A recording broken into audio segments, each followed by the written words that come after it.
Ben in Iowa stops by to provide us with a stat of the day. Hi, Ben. I really like 5 good seconds, so I was holding my breath there when Paulie couldn't come up with that. I know. Paulie got a stay of execution there. Yeah, and you were talking to Lebitard about what you could borrow from his show. Yeah. May I suggest you do a segment with their animal expert, Ron McGill? Paulie brought that up. Paulie, okay. Yeah, Paulie.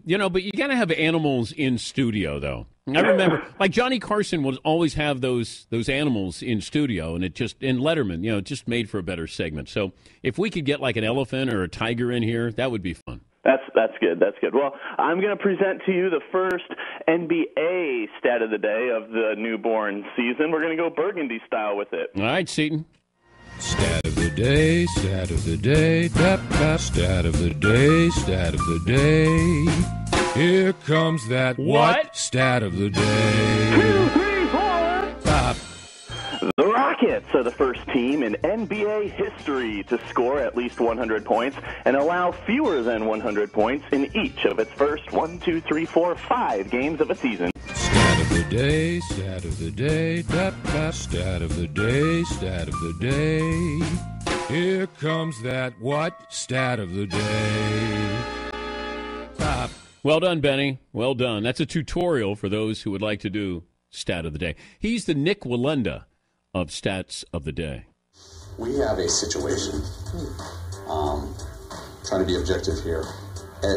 Ben in Iowa came on and gave a great stat of the day. It was about... I didn't even hear the stat. I just knew that they've scored 100 points in 5 games, held all 5 to under 100. Great stat of the day. But, this was also put out there from ESPN's official thing.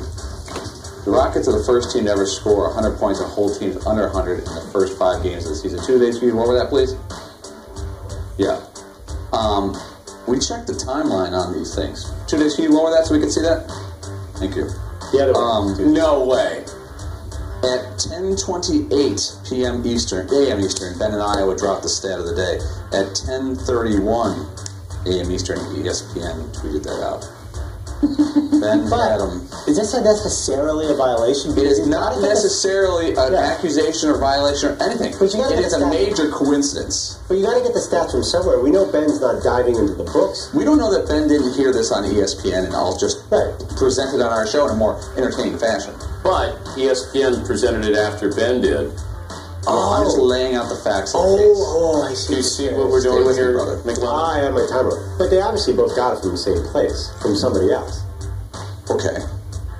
Somebody else put it. I bet if we search the web, we could find that out there. True. Before. Just seems everybody. Do you think? Well, okay. Anytime I go down this road, it's why don't you give it up about hating ESPN? Why don't you move on? So I don't want to be involved. I mean, Ben could be guilty of something.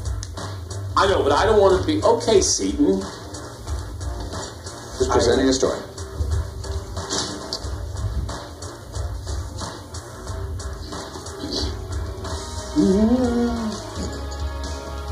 Oh, gosh.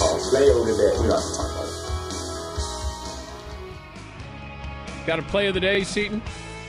Eventually. Okay. None of the calls are any good. Okay. Well, I still have to do a play of the day. It's a sponsored element. Yeah. Do you want to just make up a call and then I just do play of the day? You know, actually, wait a minute. I think Paulie has some sound. Bowling Green drops back. The quarterback, Jimmy, throws it to this guy in the end zone and touchdown. All right. Bowling Green up 7-0. Play of the day brought to you by Buffalo Wild Wings. Bowling Green Radio Network. Football isn't a pastime. It's a way of life. In these painful times, there's always football and Buffalo Wild Wings. Wings, beer, sports. Yes, Steve.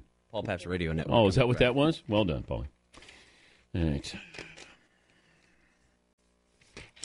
Paulie trying to dig up some controversy here. Ben had stat of the day, and then all of a sudden, 3 minutes later, the mothership posted the same stat of the day. Great minds think alike. Maybe it's just a coincidence that they did that. Every time we go down this road, I get people saying, "Will you stop bashing ESPN? They made you who you are." I'm concerned about Ben. I mean, if it works out the other way, that Ben is stealing his stats of the day, I I mean, is it really more about the stat or his delivery? I'm not sure. Well, it's more about his delivery, because I didn't even remember the stat, and then fresh my memory. Yes, McLovin. But all stats are ultimately stolen from either Stats Inc. or Elias or somebody who's in the back room going through the books. Yeah, but we have Stats Inc. working with us. Right. Matt Jenkins is our boy. Right. We don't know who Ben's sources are. I don't know that. Paulie, would you get on that? We already sent people to his house. To Ben's in Iowa? Yes, we have a crew there. Okay, that's fair enough. We'll find out. We'll get to the bottom of all this. I-Team investigation with Ben in Iowa, stat of the day? After an exhaustive investigation, Ben in Iowa told us he got that stat from Elias Sports Bureau last night and just held it for today's show. Okay, fair enough. We have transparency here. So where did ESPN get that from? Probably the same place. Ben in Iowa? We have a crew up there, too, in Bristol.